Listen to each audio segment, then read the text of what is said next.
This segment will include some of the hidden gems in Google Sites, whether you're building a class website or any of these other websites. These additional functions and features will help you build your site. To begin, rather than starting from a blank website, consider one of the available templates. For example, for a class website, you might want to start with a template like this. In addition to using the template gallery, you can make a copy of your own existing Google site, or you can be added as an editor to somebody else's website and make a duplicate copy. For example, you might make digital portfolios for your students by creating a template yourself, then making duplicate copies for your students. Also, you will notice in this menu is version history. This is much like Google Docs or Google Slides, how you can go back in time and view older versions and restore an old version. Next, let's look under Settings, Brand Images. Notice you can upload a logo or a favicon. Logos and favicons can be created in Google Drawings or nearly any image editor. So let's go to Google Drive and create a Google Drawings file. And in Google Drawings on the File menu, we will choose Page Setup, choose Custom, switch to Pixels, and make a small square. We'll use 512 by 512 pixels. And now I will create my image. I am going to keep my image as simple as possible.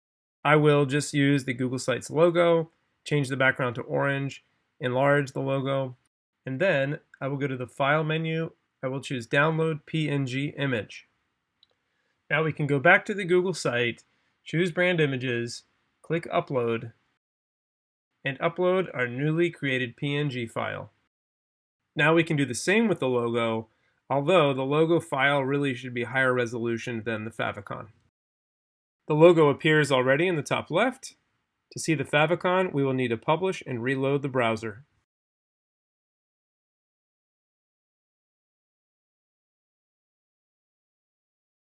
And there you see the favicon on the tab. Now let's move into the body of the website, which is the area that the people will actually see. When you add content to the site, it creates a section. Sections can be duplicated, which is really nice if you have the formatting set and you just want to change the content for some headings or for some titles. You can also change the section background by clicking on this button. You have regular emphasis 1 and emphasis 2, which are these two different colors. And you can also add an image as your background.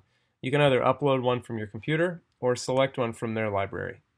So, for example, I might want this background. And now it auto adjusts so the contrast is good, and it has kind of a matching theme with my header. Also, you can select a section and you can copy it. You have to use the keyboard shortcut, Control C or Command C. And then you can go to another page or another website and paste it. Next, I will show you how to add a copy link.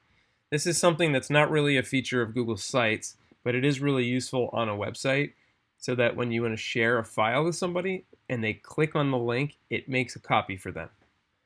Let's say that I wanted to have this Google Slides file show up on my website, but have a button for people to click on to make a copy.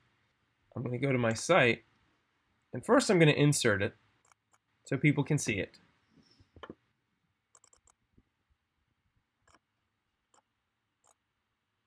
Next, I'm going to write make a copy. Okay, now that I have text to use for my button to make a copy, I'm going to select the URL. I'm going to go to the end of the URL. After the last slash where it says edit, I'm going to change it to copy. And I'm going to copy this. And before I go onto the website, I'm going to test to make sure it works. It does. And so now I'm going to select my text and put in the URL with /copy on the end. Okay, now this is a button that will allow people to make a copy, and this is going to be view only. Now I didn't check that yet. Let's check. So I will make this view only for Baltimore City Schools. I'll click done.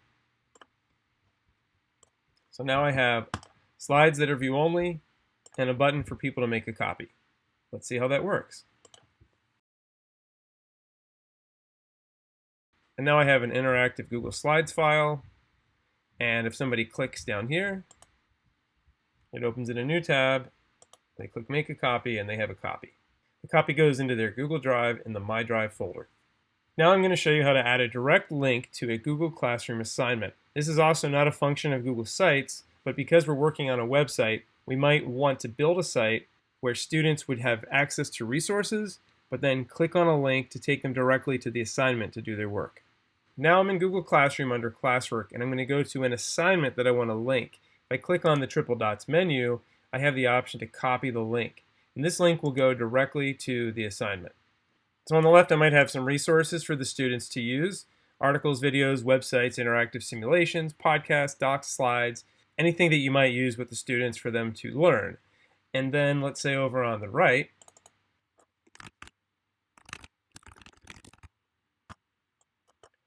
I add something that the students can click on to take them to Google Classroom. This could be text, this could be an image, this could be a screenshot of the assignment. It could be anything that you would want to use to get them to click. It could be a button. In this case, I'll just use text. So remember, I already copied the link from Google Classroom, and now I'm just going to add that link to this text. Now this link will take them directly to the assignment. Let's see how that looks.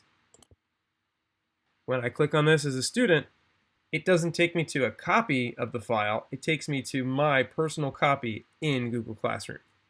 Because I'm logged in as me, it took me to my login to the assignment as the teacher. But if a student would have clicked on it, it would have taken them to their version, and they would be able to go in and complete the assignment. If I wanted to take a screenshot of this assignment, I would use a screenshot tool, take my screenshot. I'm going to insert the screenshot image from my computer, and I can either upload or I can drag and drop.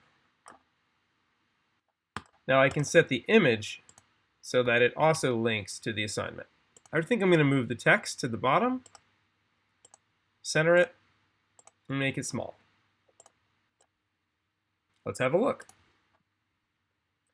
So when I click on this, I could click on the text or here, and it takes me straight to the assignment. For a final feature, if you scroll down to the bottom of the page and hover, you will see an Add Footer button. It's really nice to add a footer to your site so you can provide contact information or add the date that it was last updated.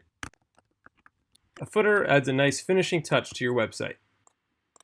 Thank you for joining us for the Google Sites training. I wish you the best of luck as you create websites for your students, schools, and communities. The Google Sites User Interface Guide can be found in the Resources section next to the video.